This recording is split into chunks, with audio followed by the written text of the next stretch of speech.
Bien-aimés dans le Seigneur, l'exhortation de ce jour est tirée dans le livre de Luc 9, verset 5. Je lis la parole du Seigneur. Quand les gens ne vous accueillent pas, quittez leur ville en secouant la poussière de vos pieds. Le thème de l'exhortation, quand tu vois une porte fermée, c'est parce que il y a une autre porte qui est ouverte. Bien-aimé, j'aimerais t'annoncer cette bonne nouvelle. Quand tu vois une porte se ferme, c'est parce qu'il y a une porte qui s'ouvrira. Bien-aimé, une autre porte s'ouvrira en ta faveur. J'aimerais dire à quelqu'un en ce jour, j'aimerais dire à quelqu'un, ce qui te manque de respect ou t'amène à te fondre, essaye de fermer une porte, mais Dieu t'ouvre une fenêtre en ce jour. La parole de Dieu qui t'emmènera à ton vrai destin, le plan de Dieu pour toi, ta vraie vie, bien-aimé. Sois avec la parole de Dieu qui t'aime, te respecte et pour avancer. Tu n'as pas besoin de gens qui font semblant d'être là, mais du Saint-Esprit. Bien-aimé, tu n'as pas besoin de tout le monde. Tu as juste besoin du Saint-Esprit, bien-aimé. N'oublie pas, lorsque la vie a fermé une porte à Lazare en l'envoyant en tombeau, une fenêtre s'est ouverte dans la vie de Lazare qui est la résurrection, bien-aimé. La parole de Dieu qui est Jésus-Christ. C'est cette bonne nouvelle que je veux partager avec toi en ce jour. Lorsque aussi la stérilité a fermé la porte à Sarah, bien-aimée, la Bible déclare qu'une fenêtre de l'enfantement, de l'arrivée d'Isaac, s'est annoncée dans la vie de Sarah. Que cela soit ton partage en ce jour, bien-aimé. Lorsque la porte de la stabilité s'est fermée dans la vie de Bartimée, pendant des années dans l'humiliation, pauvre avec mendiant, bien-aimé, il y a une fenêtre qui s'est ouverte dans la vie de Bartimée et il a fini sur le riche associé. J'aimerais t'annoncer cette bonne nouvelle qui est Jésus-Christ, bien-aimé. Lorsqu'une porte se ferme dans ta vie, il y a une autre porte qui s'ouvrira, qui est la parole de Dieu. Quand une porte se ferme dans votre vie, n'oubliez pas que la porte en elle-même a deux faces, bien-aimé.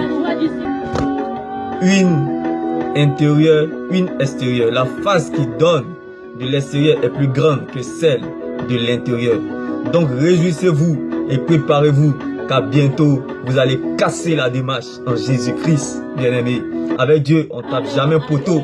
Si les gens n'ont plus rien à faire avec vous, Jésus a quelque chose à faire avec vous. Oui, bien-aimé, je ne connais pas ta situation, bien-aimé. Tu as même perdu un être cher, tu as trop pleuré, tu as trop souffert, ça parle trop dans ton affaire pour rien. Tu as été humilié, insulté, rejeté, dans l'échec, frustré, méprisé, trompé. Mais Dieu connaît ton cœur. Laisse-moi te dire que la parole de Dieu est la seule terre solide sur laquelle se tenir. La vérité, le pardon, l'amour, la restauration et le salut. Certes, ta situation est importante, mais ton essentiel, c'est d'accepter la parole et le suivre, bien-aimé. Comme cette parole qui dit, quand les gens ne vous accueillent pas, quittez leur ville en secouant la poussière de vos pieds, bien-aimé. J'aimerais t'annoncer cette bonne nouvelle. Lorsqu'une porte se ferme, c'est parce qu'il y a une autre porte qui s'ouvrira, bien-aimé. Je déclare et je décrète au nom de Jésus-Christ que le miracle que tu attends s'accomplisse et aussi que toutes tes préoccupations qui ne se sont pas encore accomplies se manifestent, bien-aimé, dans ta vie au nom de Jésus-Christ. Et ce qui est bloqué, bien-aimé, s'accomplisse et que, bien-aimé, le voleur vomisse cela au nom de Jésus avant de rentrer dans cette nouvelle ère qui s'annonce grandiose en ta faveur, bien-aimé. Oui, je comprends ta douleur, les grandes douleurs rendent muette, mais ne te tais point, continue à adorer ton Dieu comme l'avait Bartimée parce que tu sais ce que tu vis. Ta vie n'est pas la vie de l'autre. Ce monsieur-là, il a la foi, comme cette Anne, cette dame, malgré le désespoir et la frustration, elle n'a pas lâché la main de Dieu. S'il y a les gens qui se maintiennent dans la prière, c'est parce qu'il y a un Dieu qui écoute et qui exauce. Et tu vas te taire, ne te tais point. Avance, bien-aimé. Oui, bien-aimé, avec Dieu, rien n'est impossible. Ce qui est impossible à l'homme est possible à Dieu. Jésus-Christ est le Dieu de l'impossible. Marche dans la sincérité et tu verras ce que Dieu est capable. Il agira. Qu'est-ce qu'il n'a pas tout démontré et fait pour toi à la croix? et à sa résurrection. Alors sache que c'est toi qui l'attends pour boucler. Rien ne pourra te séparer de son amour, bien-aimé. Oui, bien-aimé, rien n'est facile, tout est possible quand tu es fidèle à Dieu. Quand ta souffrance est très grande, ne partage pas ta peine et ne cherche personne pour te consoler. Car il y a des soutiens hypocrites, intérêts vides, zéro, bien-aimé, insignifiant. Seul Dieu est le consolateur par excellence. Sa parole à ta place, je tournerai vers Dieu. C'est à lui je présenterai ma situation. Rapprochons-nous de la parole de Dieu. Bien-aimé, lorsque une porte s'est fermée dans la vie de David, insignifiant, clochard, SDF, sans-abri qu'il était dans la brousse, bien-aimé, une fenêtre s'est ouverte dans sa vie, qui est la royauté. De la bergerie, il est arrivé à la royauté. Bien-aimé, j'aimerais t'annoncer cette bonne nouvelle. Quand une porte se ferme, une fenêtre s'ouvrira. Qui est le plan de Dieu pour ta vie? Lorsque la porte de la prison s'est fermée dans la vie de Joseph, bien-aimé, une fenêtre s'est ouverte dans sa vie pour le palais. De la prison au palais, bien-aimé. J'aimerais t'annoncer cette bonne nouvelle.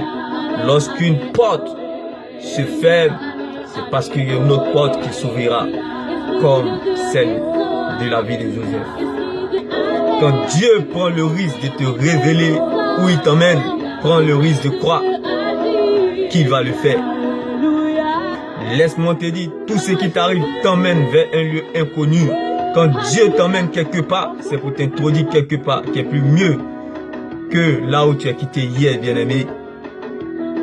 Si la terre t'abandonne, le ciel te récupérera. Si tu es dans la liste de ceux qui ont été disqualifiés par les hommes, c'est que tu es admis dans l'école de Dieu, bien-aimé.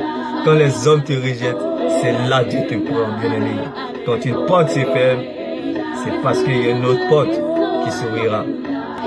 Il faut qu'on te rejette afin que Dieu te prenne. Si les hommes ne veulent pas t'aider, bien-aimé, une autre chose t'aidera.